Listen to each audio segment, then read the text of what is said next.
Pesticides have been classified as probable carcinogens for 25 years, and different pesticides have been associated with different kinds of cancers through a variety of mechanisms, both genetic damage directly to our DNA or chromosomes, or epigenetic modification, changing the way our genes are expressed.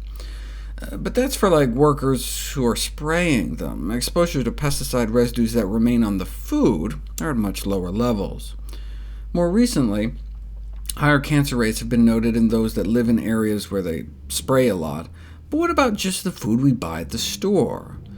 Organic fruits and vegetables have fewer pesticides, but even the levels on conventional produce are generally well below accepted limits. There's still scientific controversy about the safety of some pesticides, even under the limit, given the possible additive effects of mixtures of pesticides we're exposed to, something that isn't necessarily taken into account in the pesticide approval process. They also don't take into account toxic breakdown products like dioxins that can form once pesticides are released into the environment. Cadmium is another issue. In the largest review to date, involving hundreds of studies, not only did organic foods have more antioxidant phytonutrients, but lower concentrations of cadmium. That's a good thing. Cadmium is one of 3 highly toxic heavy metals, along with lead and mercury, found in the food supply. It accumulates in the body, and so we should try to keep intake as low as possible. Thus, the fact that organic crops only have about half the cadmium is therefore desirable. The cadmium is thought to come from the phosphate fertilizers that are added to conventional crops. Of course, not all organic foods are healthy. The organic food industry is now worth tens of billions of dollars. They didn't get that way just selling carrots. We can now buy pesticide-free potato chips and organic jelly beans. Organic foods aren't necessarily healthy foods. In fact, can even be worse because people, for example, falsely judge organic Oreo cookies to have fewer calories than conventional Oreos, and so may eat more.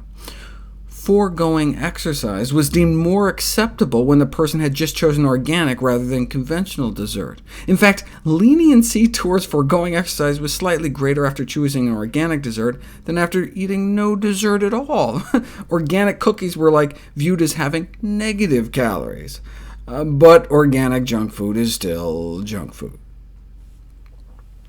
Not only do people tend to overestimate the nutritional benefits of organic foods, they also overestimate the risks of pesticides. People think that as many people die from pesticide residues on conventional food as die in motor vehicle accidents in the United States. Organic food buyers may think eating conventional produce is almost as bad as smoking a pack of cigarettes.